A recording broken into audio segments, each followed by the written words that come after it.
Hey, Tiger friends. It's Meredith with Tiger Lily Resources, and we are here. We are live from the Tiger Studio. I can't even tell you how absolutely epic this day is.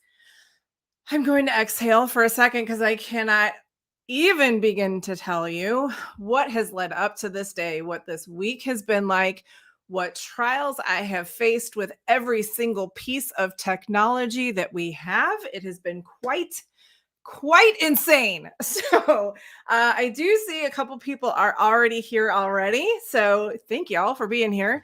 I'm going to wait just a couple seconds to let a few more people get in here, let you guys get comfortable, get your beverages, get your snacks, and sit tight. We're going to be together for about an hour. The episode does run just under 50 minutes, and then I'm going to come back after the episode is done and answer any questions or any comments. We can cover those. A little bit of housekeeping.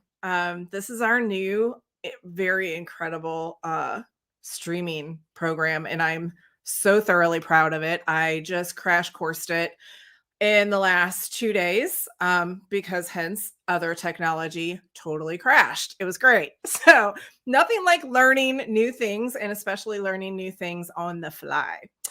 So just a little bit of how this flow is going to go. There is live comments. There's live chat that can go on. So please feel free to join in at any time. I can see your comments.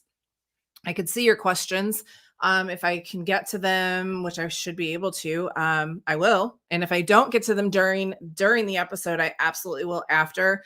There may be a little bit of a lag between the time you hit send to the time it gets to me, because it's kind of going through a few routes to get here. So just sit tight, and I will see your comments. And also, if you're watching on your mobile device, turn your phone long ways, because that way you can see the full screen. Otherwise, if it's up and down, it's going to be very tiny. So make sure you turn it long ways. Also, okay, so the purpose and the point of Traffick Stop, I want to give a little bit of a background on it before we get started. This is a pre-screening. We did a live pre-screening at the very end of May, and it was really good. I was very happy with the feedback that we got. But I started this project. It's going to be a national awareness campaign, because we did a very small gathering last July of our most active supporters, volunteers. We were getting ready to launch our coffee line, and we did a small gathering to introduce that to them, kind of, brain shoot and get feedback and stuff. But I had a small survey that I did with them, and I have continued to do this small survey everywhere I go. Anytime I speak, it's 6 very simple questions, 5 questions. The questions are: when you hear the phrase human trafficking, what do you think of? What does it look like in your community? How good or bad is it? What does it look like in the country? How good or bad is it? What do you think is the biggest contributor to human trafficking? And then, besides Tiger Lily Resources, what other organizations, either locally, nationally, or internationally, do you know of that is fighting human trafficking? Now, we did get responses, of course, but the most overwhelming response was, I don't know. So for me, being a lead of an organization that fights human trafficking, that our top supporters couldn't truly verbalize in imagery the answers, I took it that as I am epically failing. So I took it upon this project. So Traffic Stop has already begun producing fruit that I didn't expect. I kind of, I take that back. I expected the journey to be pretty interesting, because I knew this was God breathed. So I knew that what I expected it to be, it was probably going to be much different. So the initial large project that we are going to still be doing, and this is part of it, it's a 2-season, 24-episode video podcast series that is going to highlight the top 10 states in the United States for the most reported cases of human trafficking. And we are going to be talking to people that are directly in it, whether it's law enforcement, task forces, emergency room workers, urgent care workers, travel and hospitality, like truck stops, restaurants, gas stations, hotels, victims, families, survivors, and also other ministries that are out serving, truly serving victims, creating survivors. So we're going to get the real deal of what human trafficking really looks like in America. It's very skewed, it's very imaginative, and we're going to get to the truth of it. So this episode is the Eastern Missouri episode, and Missouri is ranked number 8 in the country. It has doubled in its severity over the last 2 years. Little known fact that over COVID, over lockdowns, trafficking did not stop, and it actually increased. So much so that our number doubled from 16, ranking of 16 in 2018 to number 8 in 2020. That was the most recent report. So we're going to get going on this. Again, please comment. Let me know that you're here. Say hello so I know who is here. And I will see you guys at the back end of Traffic Stop, real news, sex trafficking, Eastern Missouri episode.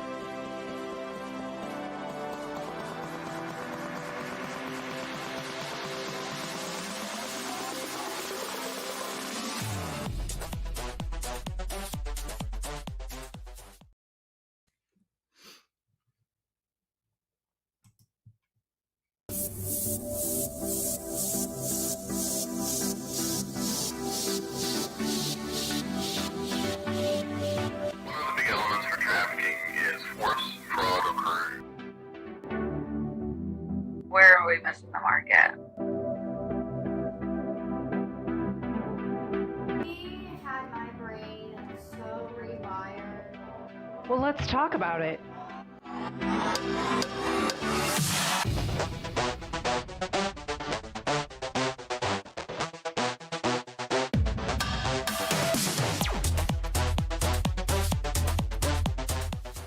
Hey, Tiger friends, it's Meredith with Tiger Lily Resources, and we're back. Traffic Stop, real news, sex trafficking. Today we're covering Eastern Missouri in the number 8th ranked state in the United States of America for the most reported cases of human sex trafficking. All right, Tiger friends, let's traffic stop. Let's traffic stop. Let's traffic stop. Let's traffic stop.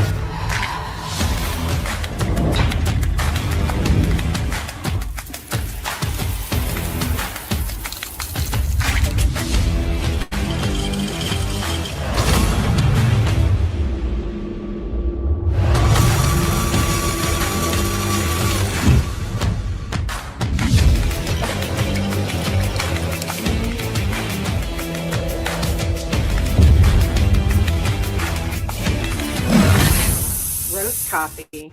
Reach out and stop trafficking. Hand-roasted artisan coffee made fresh with each online order. Visit the Tiger Lily website at www.tigerlilyresources.org. That's TIGERLILI resources.org. And visit the Tiger store. Choose from the breakfast blend, Brazilian medium roast, the bold Colombian dark roast, or go for all three with the variety pack. Choose whole bean or ground. Every order helps women and children who are victims of sexual exploitation or human sex trafficking in the United States of America. Why would you drink any other coffee?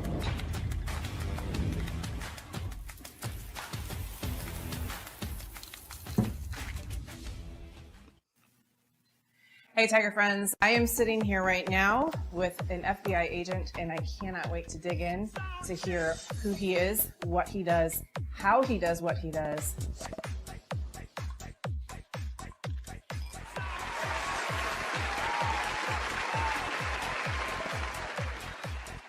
So if you could just share a little bit about your history in the agency and just background, and how did you get where you are now? My name's Derek. I worked as an intern with the FBI. Started off in 2005 doing that. I've worked as an analyst, and I worked human trafficking, crimes against kids, domestic and international terrorism. I became an agent in 2017, and I've worked in Southern Illinois, Eastern Missouri, and I've worked in Kansas. I have an educational background in theology, history, and intelligence work, and I'm pursuing a PhD in history now. A lot of the training that I've done as far as crimes against kids and human trafficking has been on the job, but I also go to academic resources. So my master's degree in criminology, I spend a lot of time looking at crimes where kids are the target or where sex trafficking is the main focus of that. So what made you choose to go into that line? To be honest with you, it quite quickly became an obsession. It wasn't a job. It was something that I wanted to be the best at, so I would go at home and I would read studies that were done on offenders or case studies of good cases that were worked and tried to apply. So now wherever I can, I try to get involved with working cases where children are the victims or where human trafficking is one of the primary focuses. A lot of times in your cases, they're intermingled, children trafficking, or is it separate? So we've had cases that overlap where child sexual abuse material, which are pictures that depict kids in a vulnerable state, those have been found incidentally to other investigations, and now we'll run a parallel case that looks at some of those violations where kids are the victims now too. In today's world, the common knowledge is child pornography. That's changed in vocabulary. Right. So can you explain what that is now? In the past few years, there's been a shift from using the terminology, which traditionally has been called child pornography, and even before that, you would probably have heard folks refer to it as kiddie porn. And those are terms that may unintentionally lack respect, but they also denote a kind of consent when we use the word pornography. They've moved to using the phrase child sexual abuse material, or CSAM, for a lot of legal documentation, a lot of news stories haven't caught up quite just yet to the new terminology, but by indicating that it's sexual abuse material, it doesn't normalize it, and it points out every time that you say it that a child is suffering or a child is being abused in this material. Right. So when you come across a case, that is that. Right. Walk us through what that could Sure. possibly look like. It's a wide variety. There is a trafficker, there is a victim, and there is a John. And then there are others where the focus is, I want to collect pictures or I want to have access to this material for sexual gratification. And in those cases, they become more complex because now you have the person creating it, you have a person distributing it, sometimes for profit, other times to be involved in it. And then you have the victim who sometimes may create it themselves because of the circumstances they're in, who may be forced to create it or who may be coached to create it over time, or even tricked. We've had a rise in extortion cases.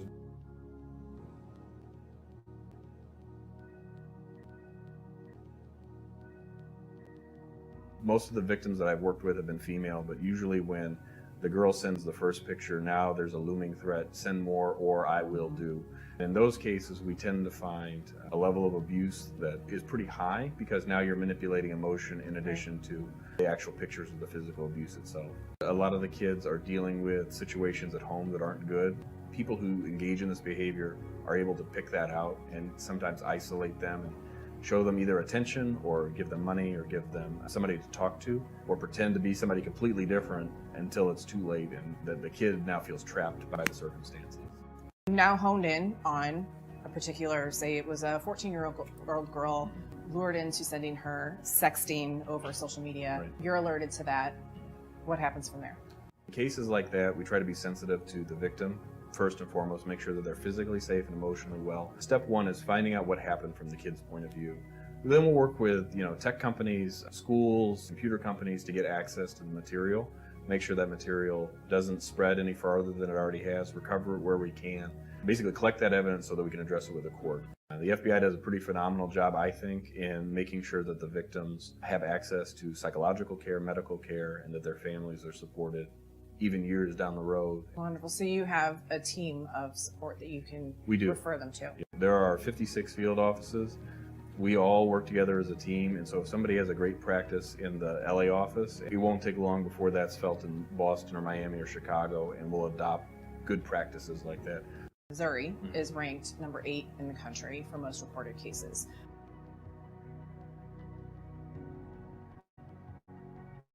What do you find is the biggest challenge in working trafficking cases and disrupting it? One of the unique things about St. Louis is where we're geographically located. St. Louis was put here for a reason. It's in the center of the country. It's on a major waterway. Over the years, we've developed major highways that run through the area, major railroads, and so it becomes this transportation hub.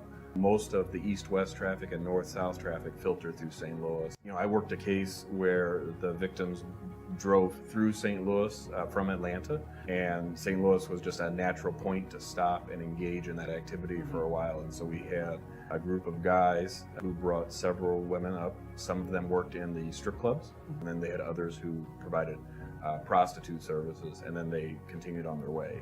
When you come across cases like that are the transient, how do you partner?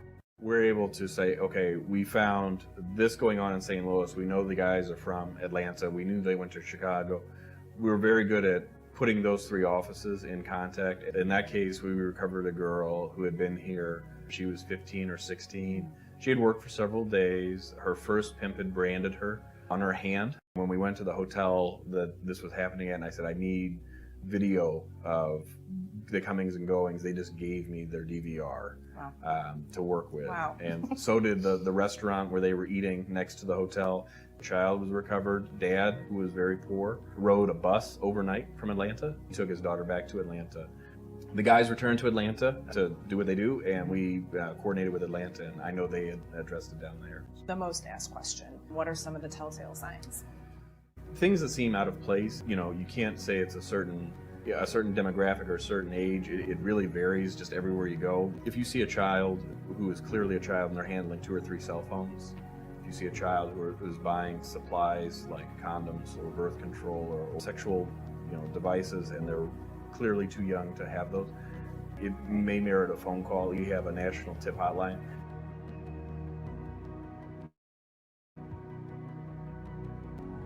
People call in with stuff every day. Within the last month, I had a call in that led to a real case. You see something like that, say something. I know that's trite. Yes. A lot of times in passing, you'll walk by somebody and just that casual, hey, how are you? Nobody expects a true answer from that. But if you see something out of place, the simple thing, just ask, are you okay? Levels of details help. So when people call in and say, well, a young girl got into a blue car. What kind of car? What was the plate? Race of the driver, age of the girl, race of the girl. Things like this, they can help us identify who we're looking for. With the trafficking definition, under 18, automatically traffic victim. Right. How do you handle somebody who is over 18?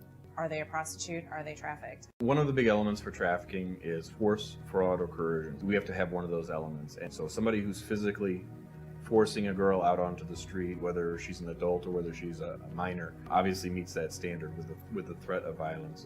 Fraud would be something akin to telling somebody, hey, come to the U.S. and you're going to work as a house cleaner. Well, when you get to the U.S., you're not a house cleaner. And then coercion that one's a little bit fuzzier or grayer, and I think intended so when people say, I'm going to take your papers that show that you're here legally until you do thus and so. People get to the U.S. and then all of a sudden the circumstances have changed, but I don't have access to my money, papers, or somebody's threatening my family back home. That's when coercion is present.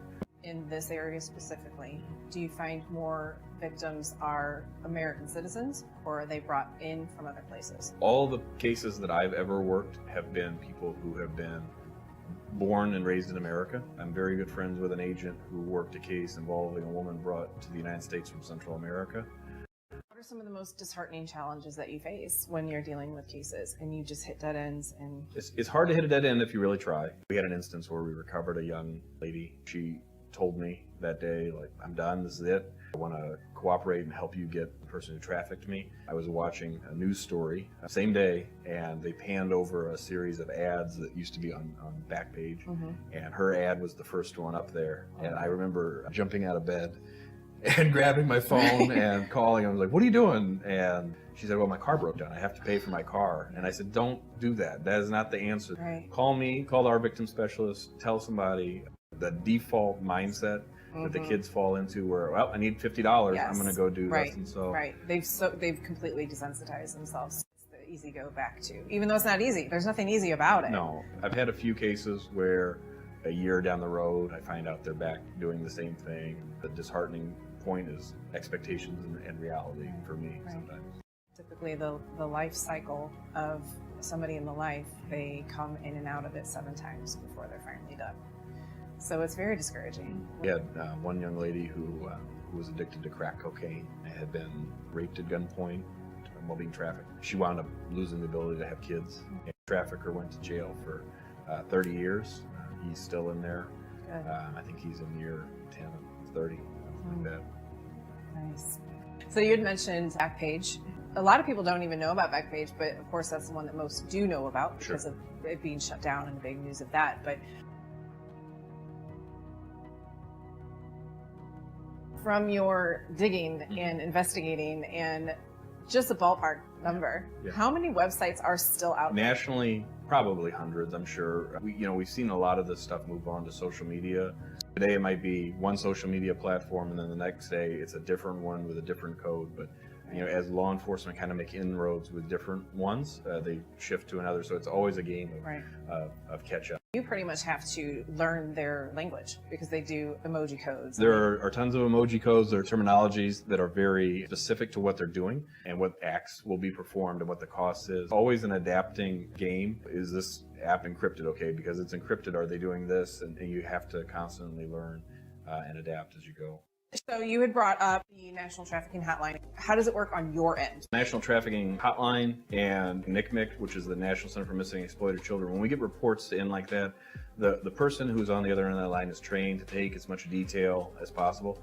They will facilitate an investigation by writing up a report as detailed as they can and geographically finding the office that would handle that and make sure all the departments in that area know about the event. They'll do some research and provide us as much as they can, then we take that and run with it. In your caseload, do you have more victims that come from rural areas, suburban areas, or urban areas? St. Louis is surrounded by rural America. We've had cases where it's been both and. I can think of 2 main cases. Both guys are in jail. One guy who's in jail for 10 years, and the other guy who's been in jail for 30 years. Both of them trafficked girls who were local into the St. Louis metro area, but both of them also had victims who came from very rural southern Illinois or southern Missouri communities who came up here for a party or a visit, or they met them on social media and they said, well, why don't you come up for a party? When they get here, the expectation is very, very different about what happens at the end of that. They all seem to be people who have a need. They're either dealing with poverty or drugs, but once they get here, now they're trapped. And once it happens once, it becomes easier to stay in that cycle. Right. Is there any messages that you could give to victims? Don't give up hope. A lot of the situations are bad and they're bleak.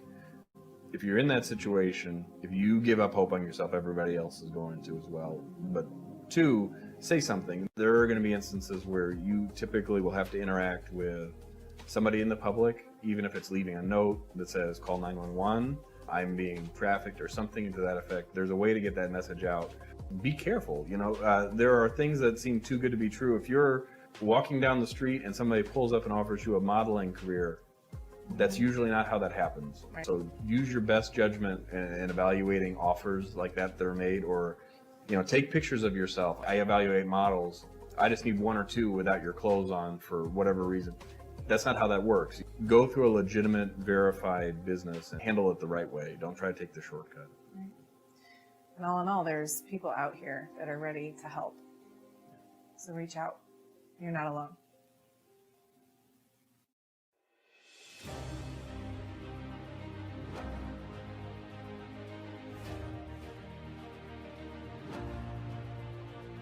I know you've heard the saying, it's better to give than to receive. What if I told you that you can give while you receive?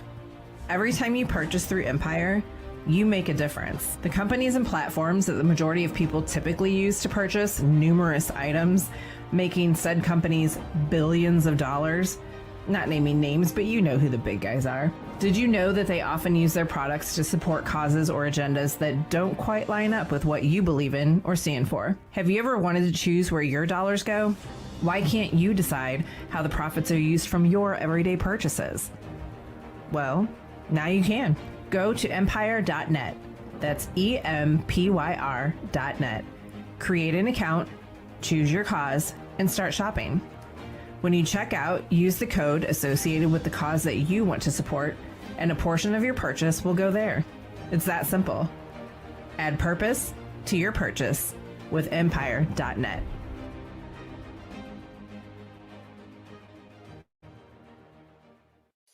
Sound check.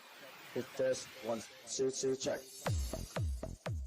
All right, Tiger friends, it's Meredith with Tiger Lily Resources, and we are here with a dear friend, Sheila Feldman. She is a registered nurse, and I wanted to bring her on to share her stories from her time of working in an emergency room and the interactions that she has had with potential and possible victims of human trafficking. So Sheila, if you would just give a brief background of who you are, what you do, how long you've been doing it, and anything else pertinent that you would like us to know, the floor is yours. I'm Sheila Feldman. I've been a nurse for about 30 years now. Not all that time's been in the ER. I've been an ER nurse for about 11 years. And the last 6 months, I transitioned over to the urgent care setting. In the ER setting, I've seen a lot of different things. Addiction, what could potentially set them into the lifestyle of trafficking, getting wound up with the wrong people and getting caught up in this lifestyle that before you know it, boom, here you are. And that last 5 years was just a struggle for me because it was weighing heavy on my heart. And I felt like the healthcare providers, we were not even equipped to handle, and we was not handling well, especially young women. We were doing a huge disservice to people, to our community, and we weren't helping them where a huge help was needed. And that just, it weighed heavy on my heart. When you were in the ER, was there any kind of training or protocol or things that you were advised to look for in potentially noticing a victim? They did have a class that you could go to, but it wasn't something that they really pushed or promoted, or like, hey, we really need to do this because this is really something that is huge in our area. It wasn't required. You know, it's like any other thing, like CPR, or we should be knowing this. It's bigger than what we realize. When did you start getting a sense of that you could possibly be seeing traffic victims? When did that even start coming on your radar? Most definitely in the last 3 years. Just the other day at work, the last week, I wasn't even there, but I was hearing a story. They were talking about these 2 young girls that was there. They were saying, oh, well, that girl wouldn't leave that other girl's side, and said, well, did you guys ever stop to think that they could be sex trafficked victims? And they just looked at me like I had 2 heads. Right. That probably was not even crossing their mind at all. And they're just like looking at me like, what are you talking about? And I'm like, that's something I think about all the time now. And probably even more so now in that area. There was this lady that came in, and she was a young girl, and she's like, oh, my dear friend is going to come help me. I know nobody here, and they're going to come help me. And I immediately thought, is she, you know, being kept? You know, I always think like the worst of the worst. It's better to think the worst and it not be than to not even think about it and it is it. What are some red flags that you're like, that's just not right? Something that, like, young people that know nobody, that are in an area that they're not from, that they don't know anybody else, somebody young being brought in and they were kind of looking scared, or they were timid and wouldn't be able to speak for themselves, and the other person was doing all the speaking, especially if it was a man and woman situation. The man was overpowering the woman, and so you would have the man step out of the room because you're always given that right. Whenever you would go through the mental check marks of, okay, this really could be a potential victim, what would you do next? Definitely ask them if they felt safe. You know, I never would come out and, you know, put words in their mouth keep it simple for them. Do you feel safe? Are you all right? You know, there was a couple times that the women were like, no, I don't feel safe with them. And we did have to get security involved, didn't let the person back into the area. The ER that you worked at and then where you're at now, how do you feel that people are versed or educated on resources? Like the place I was at before, they did put up some sex trafficking signs, but if you're being held against your will or being sex trafficked, call this number. They had one in the waiting room and one in the, you know, every area. Yeah. So they did put up that information. So that was definitely good. There wasn't any other information or anything. If they felt like they needed to talk with a counselor, they could be provided a counselor. Urgent care is one of the most visited establishments of somebody who is in that. Typically, they don't go to the emergency room. They'll go to the urgent care because they have an infection, they've got a bruise, they've got a broken something. You know, they'll just pop in there. And I know that urgent care comes across victims more so than emergency rooms do.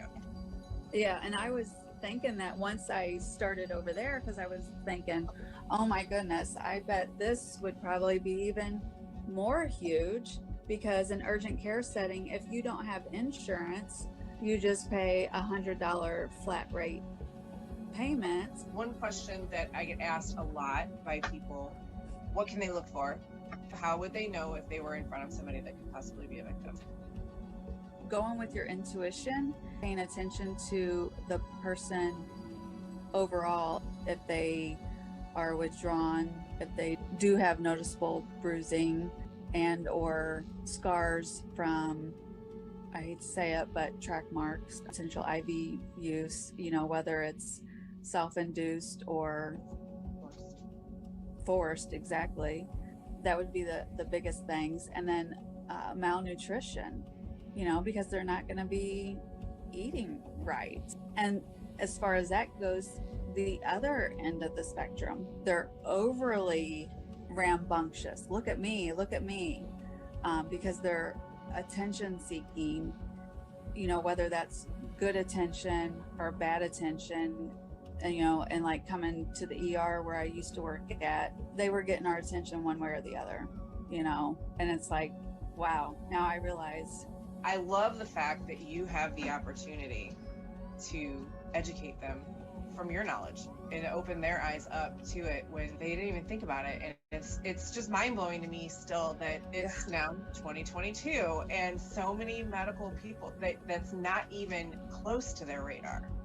How could the medical field be more equipped to recognize and know what to do, because you are frontlines? I think just more education, offering classes about that. They have what they call continuing education credits, making that part of it. So then when you do your continuing education, what's typically the topics that you have to refresh on? Everything from hand washing to cardiac to HIPAA.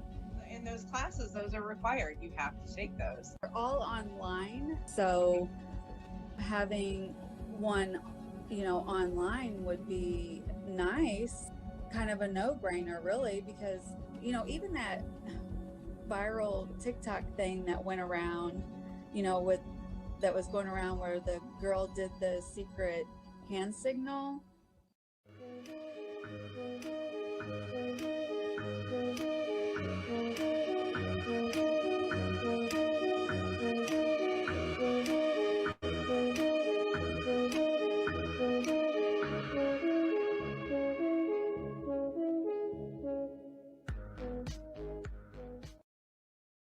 Who knew that? Like, I didn't know that. Like, I've never heard that or seen that. Or how awesome would that be to know that? Those little things like that, it's like, that's what we need to know. What if somebody's going out of our urgent care and does that hand signal? What if I see somebody in a car and they do that hand signal or do whatever is the going thing that I don't know about? We need to know this. There needs to be some kind of continuing education on something that is such a hot topic, on something that is so huge that we're just brushing under the rug and acting like it's nothing when it's the elephant in the room. Because even with the CEUs, sometimes they just do like where you don't have to just test out on it. You just do, here's for your information. Taking this to like the CEO, they love to have just ideas of, hey, how can we better our community? How can we help? How can we do something to be better? Like, where are we missing the mark at? It's a hard-hitting look at a nearly $100 billion a year industry built on the backs of stolen lives, modern-day slaves, otherwise known as the victimless in this insidious crime. Yeah, we know it's a global issue, right? But I want to know, what does it look like here? We are the biggest consumers. So I want to know, what's the real deal? We're going to find out.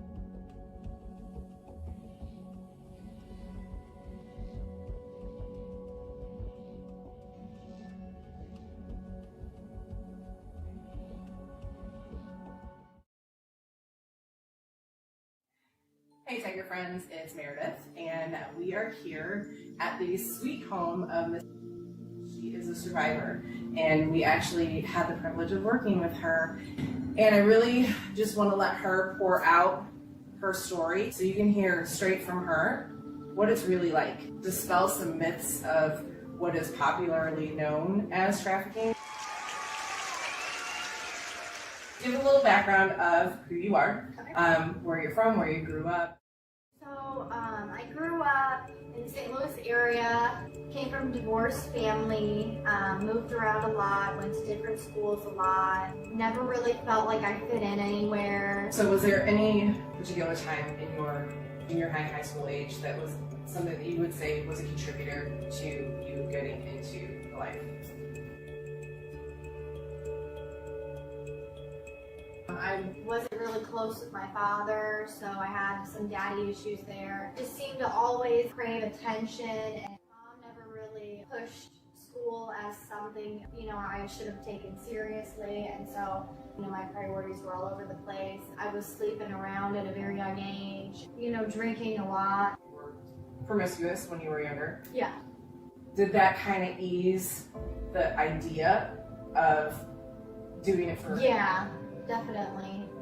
I didn't know the value of sex, and I didn't know that that was something sacred.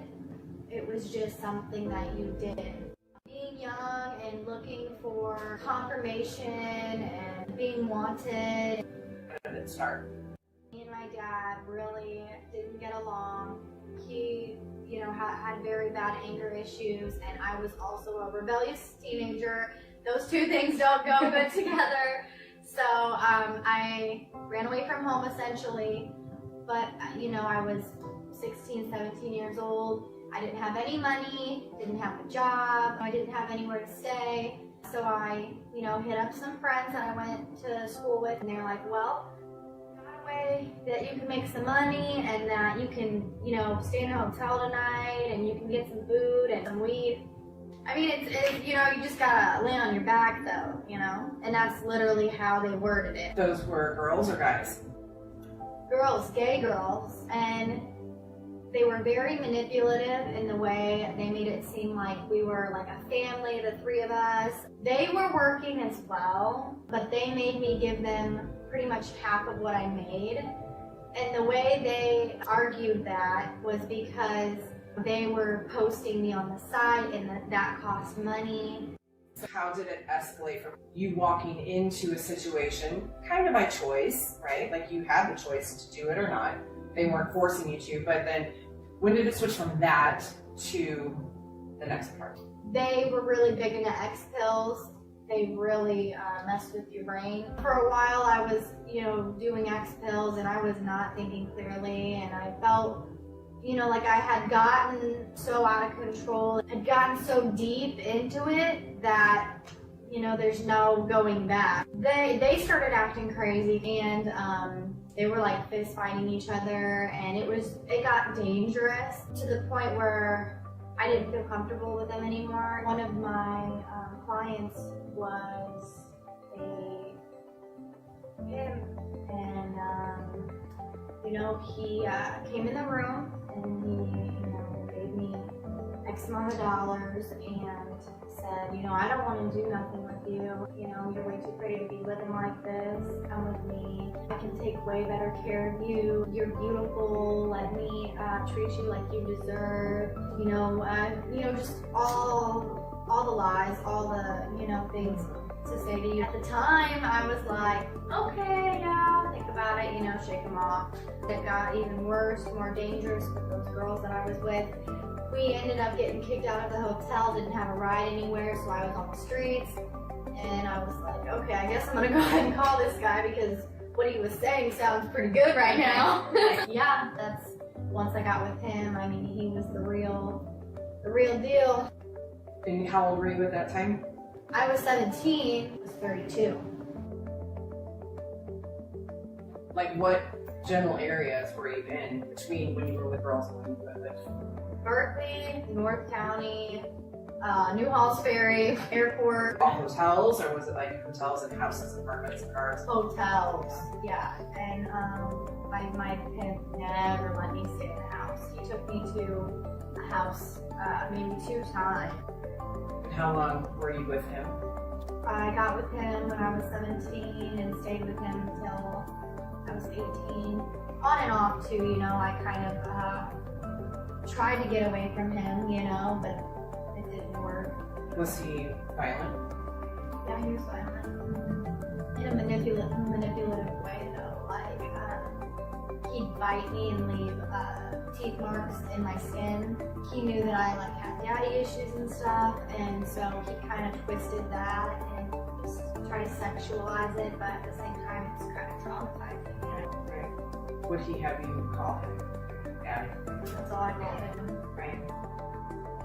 Did you ever have an opportunity to be like, I'm out, I'm done with this, I gotta go home, I'm leaving? Did you ever do that, or were you ever afraid to leave, or was that like not even in question? He had my brain so rewired, and I almost like can describe it as sick. Like my brain was just sick. He had his different like manipulation tactics to where like I felt like I could not leave him. Like I could not live without him. But he also kept me in a hotel room for 6+ months, and I couldn't see nobody. I couldn't have anybody in the rooms except for my Johns.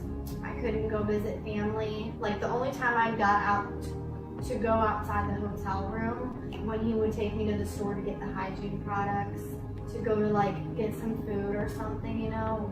Once in a while I'd be able to walk down the street to the gas station, but heaven forbid I talked to somebody on the way. Anytime like I made friends with somebody down the hall or something, like he'd know about it.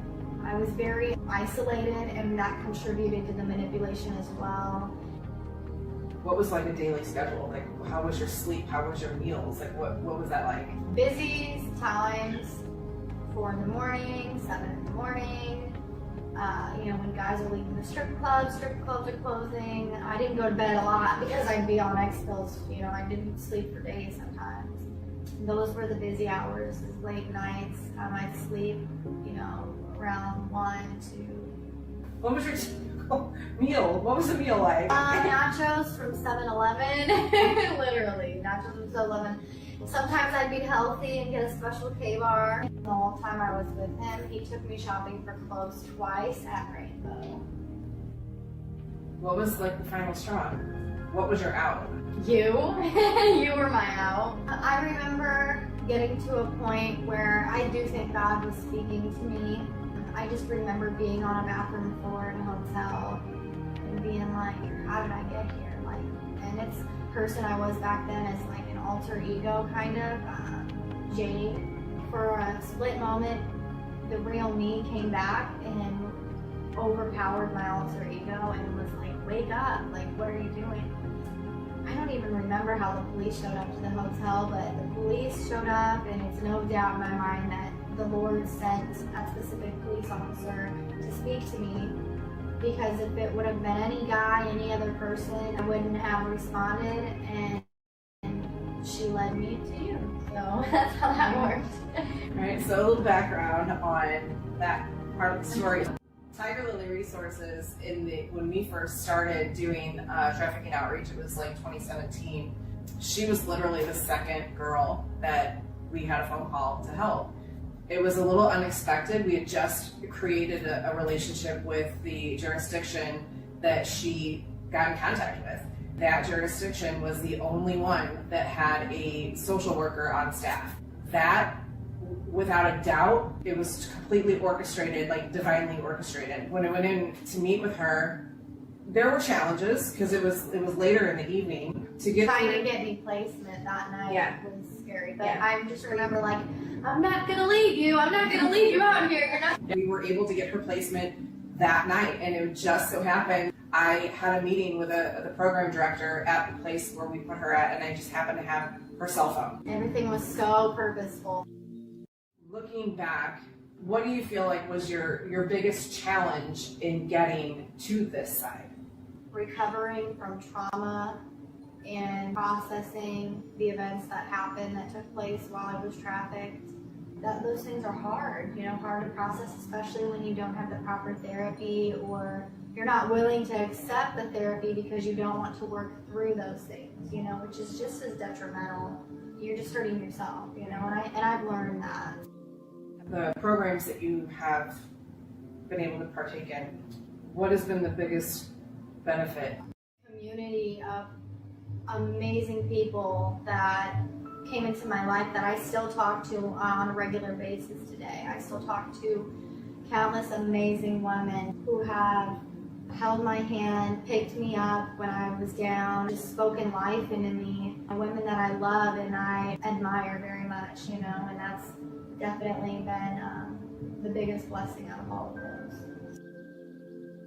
If people really knew who the buyers were, they might be a little surprised. Right? So, if you're comfortable, Sure. what kind of range of people? All kinds. Doctors, lawyers, police officers, prosecutor, husbands, a lot of them. Old guys, young guys. On average, do you think it was more like kind of middle class, average neighborhood Joe, or was it higher, income people, or? Honestly, I've seen a lot of both. Guys that came in suits, guys that came in construction outfits. Yeah, and so these guys come in, do what they do, and continue on and go back home to their home life and their wives. And if anybody knew, that's their biggest secret, And if anybody knew what they did, their lives would be completely ruined. So it's time to shine the light on who is doing this. What's it like when you first leave? You don't even know who you are because you're coming off of drugs. You're processing trauma, which it can make you act in different ways. Like survival mode is a really key factor. Not trusting people. So what programs were you in? Freedom House, that was really like just special because that was like the foundation. And then Restoration House. Yes, Restoration House. After Restoration House, I fell off. I relapsed. Let's talk about that. Okay, so you were in a forward motion of healing programs. Yes. And I do remember that at Restoration House you had a disappointment. And the story I got was that you got mad. You were like, well, I'm out. And you and another girl left. I don't even remember that at all. Yeah. That's funny how your brain works. Your brain blocks different things. I had just been baptized. And I really think I was just under attack. The girl that was there with me at the time, she was really under attack. She was freshly out of the game. Still, like, the drugs were still, present. I think for me, like, what it was is I was getting really deep into my therapy at the program. It was too much for me. And then being there with that girl, we kind of got together and had bad ideas together, and we were like, you know what, let's just do it, But the minute I left, I knew I knew I made the wrong decision. But then I was like, my pride got in the way. Well, I already made the decision, so I just got to do it now, you know. Right. You had so many people praying for you. I know. Like, we knew you were going and to that's get why I'm okay today, is for the prayers, honestly. Yeah. Promiscuous clothes, high alert, different types of marks, bruises. Sometimes girls aren't in the best health, skin lesions and stuff. Trafficking is really big in hotels.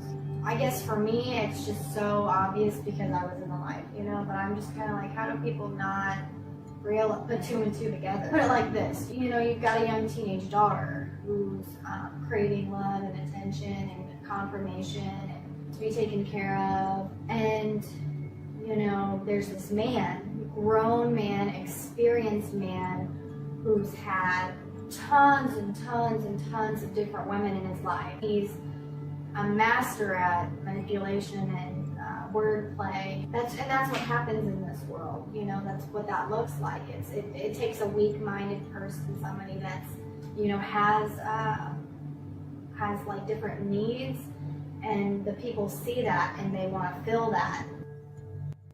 Tell a little bit about your experience with detectives and helping.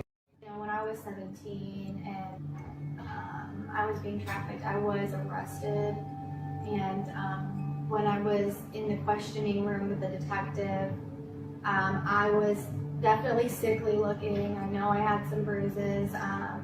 I just looked worn down. I was young, obviously, and they were questioning me about prostitution and just different stuff, when clearly I needed help. I needed to be saved. I needed help. And instead I felt like they were pushing me into a corner. I felt scared, and I think that was the absolute wrong approach. And if they would have had a different approach, then that could have felt like safe. I could have felt like people were actually trying to help me, then that could have had a different outcome. How many times did you have interaction with police during your time that they could have possibly been able to do something to help? And a lot of the Johns I seen were off-duty cops. So if you're counting that, then... She did step up and did an extremely brave thing and did share her information with detectives to be able to stop it from happening to other girls. And that was 2017, and we're in 2022, and nothing has happened with her file. My pimp is a well-known pimp. He's been doing this for, well, back in 2016, he said 10 years, 12 years. And he runs through girls. What he does is he works them until they're burnt out and they end up being junkies. The story that he told me was that one of the girls that he had working for him, he basically treated us all the same. He isolated us. He has the same manipulation tactics for all of us. And so one of the girls had her in the room locked up, and you know, he was gone for a very long time, you know, and when he's the only person we see, you know, that's what creates that bond, that trauma bond, and we feel like we need him there. And the girl, he was gone for an extended period of time, and she was like, get here to the room, hurry up, or I'm going to take all these pills, you need to come here now. And he was like, stupid bitch, dumb bitch, take the pills, I don't give a yourself, I don't give a I'm going to be there when I'm going to be there, man. He'd always talk like that, I'm going to be there when I'm going to be there, man. The girl, when he got there, she took all the pills and she was dead on the floor. And he hurried up and left. Didn't call the police, nothing. Left her there. How many girls do you have that you know of? 20. But some of them were like full-time girls that he like had in rooms, and some of them were like giving him money here and there. You know. They really know how to manipulate you and get you in the most vulnerable state. It's a difficult thing to break. It's definitely something I'm going to have to work through for the rest of my life, you know. This is something that just doesn't go away just because you're no longer in the life. That life was embedded in your brain, and it takes a lot of purposeful effort and exercise to work through that and to get rid of it. Do I believe that you can overcome it? 100%, because we serve a mighty, mighty God, and He makes all things new. But it still takes daily, intentional exercise and dedication to being the best you that you can be after the fact. So that's why it's known as they are survivors, because they literally have survived hell on earth. Yeah, I mean, it's only by the grace of God I'm alive, you know. I've been in a position where I was raped with a gun in my head, robbed many times. I know that I was drugged many times. I remember waking up and being somewhere and I didn't remember how I got there, you know. And it's a miracle that I'm as healthy as I am and, you know, in one piece. To put a very happy, not ending because the story's not over yet, but a very happy resolution to that part of life. Since then, and since her healing journey has grown, what is some really awesome things that have happened in your life since? God sent me the love of my life, who is very patient and very understanding of my past and has stuck with me through a lot of ups and downs. And we have a baby together. Yeah. So married and a mama. That's good stuff. The outreach that we had was the Scarlet Line, and the tagline on that was their line to redemption. This is absolutely a story of complete redeeming grace, and it's an absolute honor to sit here with you and to hear her share her story with you. So I hope that you were awakened to what the reality of human sex trafficking is in your neighborhood. America is the biggest contributor to the purchase of people for sexual activity. And it's time to let the world know who these people are. The light shines in the darkness, and the darkness has not overcome it.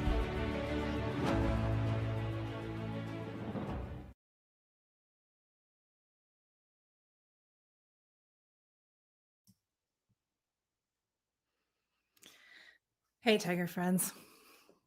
All right, well, that was the Eastern Missouri episode of Traffic Stop, and I have probably watched that, gosh, at least a dozen times, and every time it just ignites a fire inside of me, and it melts my heart at the same time. I'm so honored to be on this assignment and this journey of what Traffic Stop is all about. So I had said prior to watching this that Traffic Stop has already started growing fruit, and I didn't divulge on that very much, so I wanted to bring that back up. So the purpose of this, like I said prior, was to bring full awareness of what human trafficking really looks like in America. So many times people have this idea that it just doesn't happen here, or it doesn't happen like it happens in other countries, and it doesn't. We have our own look here of what it's really like in America, but it absolutely happens here, and it absolutely happens in every single area. So Traffic Stop, Real News Sex Trafficking, that project, it's pretty large, pretty robust. It's a lot of connecting and details into one show and various states. So each state will have 4 episodes, and we'll cover as much as we can of each state. So you really get a good look as far as like the north, south, east, and west goes of each state. But on the interim of the full report, we are doing Traffic Stop side notes. And I'm really excited about side notes because that is us getting just one-on-one with as many people as we can that are truly, truly serving and healing and just in this sector of service. I come across people daily that are really truly doing the work. And I want to feature them. I want to highlight them. I want people to know what they're doing and what their real story is. And to just bring this from the 5,000 foot mark down to reality of this happens every day in every place. So that's the purpose of Side Notes and Traffic Stop. And I am just this today it takes my breath away. It's so great. So, secondary part, or maybe a third part of Traffic Stop, in doing these shows and highlighting these ministries and organizations that are serving, we're going to be building a very purposeful network of services across the country. In my preparations for this show, and just in serving in general, we've been doing this for 5 years now. And the one thing that I come across the most is that there's a severe lack of collaboration in this sector of service. People are very standoffish. We don't blend our programs. Well, we need to, because there's just not enough services. There's not enough knowledge of what services are out there. And then you really, truly have to vet who you're working with. We're very intentional when we would serve the survivors, very intentional of who we worked with. We made sure that we spoke the same language. We made sure that they were a direct referral. It wasn't just something blind that we looked up online and sent the girls to. Really looked into them. And again, in my preparations, I've discovered that there's a very large entity that nobody has vetted because they are the largest, our go-to in the entire industry. I hate to call it an industry, but it is. And I did 4 different videos about this particular thing previously. So if you have not yet subscribed to our channel, please do that, because that's where we're going to have a lot of these and then the small ones too. So we're on YouTube. You're on it right now. You can go down to the subscribe page. We're on Rumble. We're on Facebook, obviously. We're on Twitter and Instagram, but not really too much. I'm not really friends with them that much. We're on Getter and Telegram and Truth. And that's pretty much, I think, everything. So find us and follow us and just pay attention to what we're doing. But we're intentionally building a network because there's not an accurate network. So we're being very intentional about it. Now, the largest network service that there is in the country, as mentioned in one of my previous videos, they run on a $20 million budget, and they are doing the largest disservice, in my pure honest opinion, the largest disservice to those of us who are relying on them for accurate data and reports and things like that, and for services for survivors. So I'm calling out to everybody who's watching this and everybody who shares this. You can share it. I made it public now. You can share it. We need your backup. We need your help. I'm asking you to send me. I'm walking into the fire. I am walking into the wolves, and I'm doing it totally unafraid. But we need your help to make this happen. Like, it's going to be pretty massive undertaking and a lot of exposure, and a lot of people would really probably shy away from this. But you know what? This is my calling. This is what God wants me to do. And this is the hill that I'm willing to die on, quite literally. So need your help. A couple things outside of the networking side, because we are looking to build that network. I'm being very intentional about getting partnerships with local sheriff's offices. So we have our safe home here in Jersey County, and we are connecting with the sheriff's office here. So they know us, they know our program, they can endorse us, they can back us, so that when we go to connect with other services across the country, we're not just some willy-nilly, fly-by-night program that nobody knows. We have some substantial backing. So that was pretty incredible. I'm very excited for that. And we're going to be partnering with as many sheriff's offices and sheriff's associations as we can. Also, the safe home. The safe home is not operating right now. There's some things that need to be repaired on it. We did have a hiatus from our program, and we let another program come in for about the first quarter of 2022. And there's some things that need to be repaired. One of the largest things is the septic. We are out in the country, so we have septic, and there's some damage done to it. So we're getting that checked out, but I know that's going to be a pretty large ticket item, and it's very necessary to have that.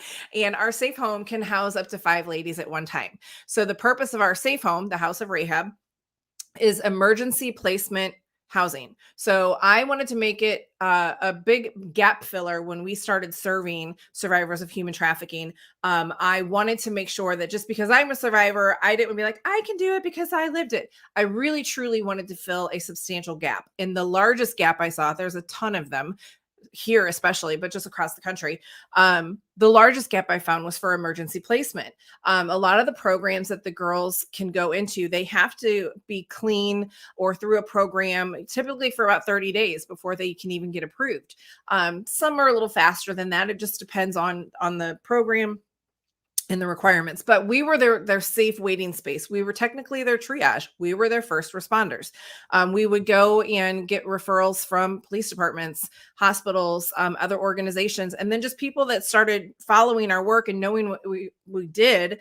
They would pay attention and they would call us directly. And so our home, typically, the girls were here maybe 2-3 nights over the weekend, something like that, and then we were just quick to find the place that would fit them best. And it was it was so precious. This home is so sweet. They loved it. It was just the massive exhale. And we are planning to get that reopened. Again, like I said, there's things that we have to repair before we can reopen it again. And we're working on a internship partnership with one of the colleges here with their nursing school to have some nurses here on staff. So just some prayer points there. So there's nothing too big for our Father. Okay. So I know right now the world is a crazy hot mess. There is like a million different things flying at us from literally every direction of hell. And this is one of them. And I really feel like the majority of the things that are going on, a lot of them are actually to mask this, because the people who run the world are the biggest perpetrators of this. And they're doing whatever they can to hide it. So we are, just like that says, the light shines in the darkness and the darkness has not overcome it. So we are walking in boldly with the direction of our Father, and nothing is too big for him. Nothing. No recession, no inflation, no gas prices. Like nothing that's happening right now is too big for our Father. I know one thing completely. This breaks his heart. This breaks his heart. It says in the Bible that if you are to harm one of these children, it is better for you to have a millstone tied around your neck and be thrown into the sea.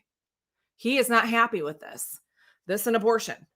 So this is our calling. And a lot of y'all that are watching, you have no desire to half the time even know that this is going on, but let alone go out and actually be in the trenches to do something with it. Send me.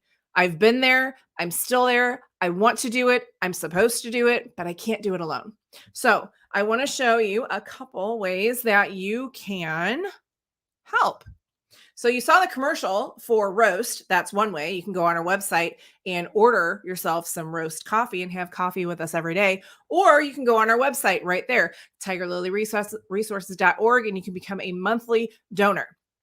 It doesn't matter if it's $2 a month, $10 a month, $200 a month, whatever it is, be a monthly donor. That helps more than you know at all. Okay.